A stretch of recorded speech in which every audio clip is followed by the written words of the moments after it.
Olá, tudo bem? Hoje eu quero conversar um pouco com você sobre a incidência de reajustes e a sua legalidade ou abusividade nos contratos de planos de saúde antigos. Se você tem interesse no tema, segue no vídeo.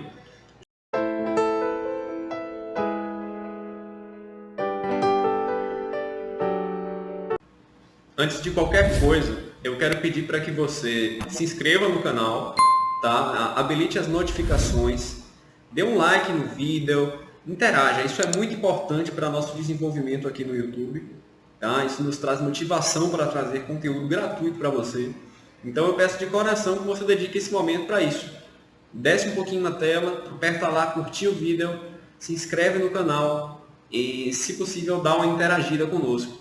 Eu me chamo Adelmo Dias Ribeiro, sou advogado, trabalho com ações relacionadas a planos de saúde e seguros e busco nesse vídeo tratar de um tema que atinge milhares e milhares de beneficiários de planos de saúde, que consiste na incidência de reajustes abusivos aos contratos antigos. Quais os limites desses reajustes? Como eles funcionam?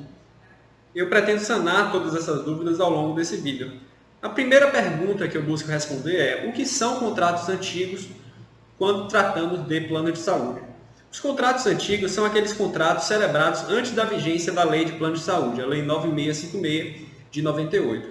Ou seja, se o seu contrato de plano de saúde foi firmado antes da vigência dessa lei, em 98, e não houve adaptação, você não assinou nenhum termo de adaptação do contrato aos termos da lei, o seu contrato se trata de um contrato antigo. E por ser antigo, ele vai atender a um regramento peculiar na temática dos reajustes e no que toca, inclusive, à incidência das questões legais referidas na Lei de Plano de Saúde.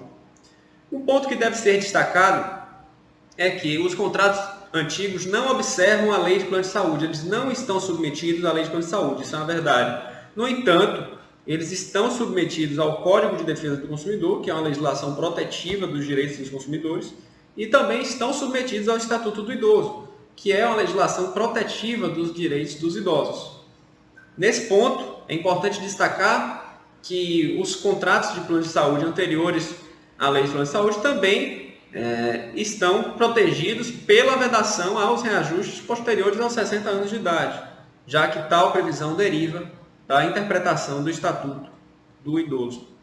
Mas, feitas essas considerações, é importante dizer que existem dois principais tipos de reajustes nos contratos de plano de saúde. Os reajustes por idade, que acontecem quando o beneficiário do plano de saúde alcança uma determinada idade. No caso dos contratos antigos, geralmente essa idade vem discriminada no próprio instrumento contratual. Por exemplo, ao alcançar 55 anos, o contrato sofrerá um reajuste de 20%. Ao alcançar 60 anos, sofrerá um reajuste de 35%. E existem também os reajustes anuais, que são aqueles reajustes que acontecem anualmente por disposição da operadora. Essa disposição nos contratos submetidos à Lei de Plano de Saúde deve ter o aval da Agência Nacional de Saúde Suplementar, sendo contratos individuais, e esses reajustes anuais sofrem a limitação anual daquele índice disponibilizado pela agência. No âmbito dos contratos antigos, é importante deixar claro que os reajustes anuais não estarão limitados aos índices anuais divulgados para a ANS para os contratos regidos pela Lei de Plano de Saúde. Os índices que devem ser observados nesse tipo de contratação são aqueles divulgados nos termos de compromisso firmados pela ANS. Se você hoje digitar no Google termo de compromisso Sul América, contrato antigo, você vai encontrar um link da ANS que vai lhe dizer qual o reajuste está autorizado para aquele ano em seu contrato. Então você pode fazer os cálculos e verificar se houve abusividade ou não naquele reajuste anual aplicado em seu contrato. Para além disso, no que toca aos reajustes por faixa etária, há de se observar sempre as disposições do Código de Defesa do Consumidor e do Estatuto do Idoso, de sorte que a avaliação da abusividade é feita caso a caso, conforme um padrão estabelecido em recurso repetitivo pelo STJ. Logo, se você notar uma discriminação do idoso, se você notar uma onerosidade excessiva sem causa para a operadora do plano de saúde, esses reajustes por faixa etária podem ser objeto de questionamento. E na grande parte dos casos, esse questionamento vem acontecendo no âmbito do juizado pela fixação de um percentual máximo, que costuma ser de 30%, e no âmbito da justiça comum pela realização de cálculos atuariais que busquem comprovar a existência de um reajuste discriminatório, injustificado e irrazoável no seu contrato de plano de saúde.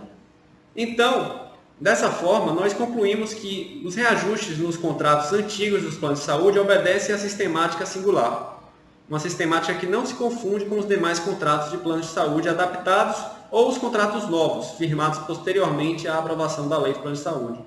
Essa sistemática singular concerne justamente a observância dos termos de compromisso no que diz respeito aos reajustes anuais e a observância da razoabilidade dos reajustes fixados por faixa etária, em consonância com a interpretação do Código de Defesa do Consumidor e do Estatuto do Idoso, nos termos ainda do recurso repetitivo fixado pelo STJ. Eu vou deixar na transcrição do vídeo, na descrição, o julgamento do STJ para que vocês façam uma avaliação mais detida. Como ele é um julgamento muito extenso, eu não tive como entrar em detalhes nesse vídeo. Mas o mais importante é os reajustes anuais, que estão submetidos a termos de compromisso, e o reajuste por faixa etária, que deve observar o Estatuto do Idoso, não discriminando o idoso, e deve observar o Código de Defesa do Consumidor. É muito comum, aliás, só para concluir, que o reajuste por idade nos contratos antigos seja abusivo. Eu já vi casos de reajuste de 50% após o alcance de determinada idade, 40%. Então, geralmente, esses reajustes eles são judicializados e são reduzidos a um patamar médio de 30%. Se não forem arbitrados por meio de patamar médio, esses reajustes geralmente são objeto de perícia atuarial. Caso você tenha qualquer dúvida sobre o conteúdo do vídeo, eu peço que você faça um comentário. É muito importante para a produção de vídeos que os seus comentários estejam postados. Um abraço, pessoal. Tchau!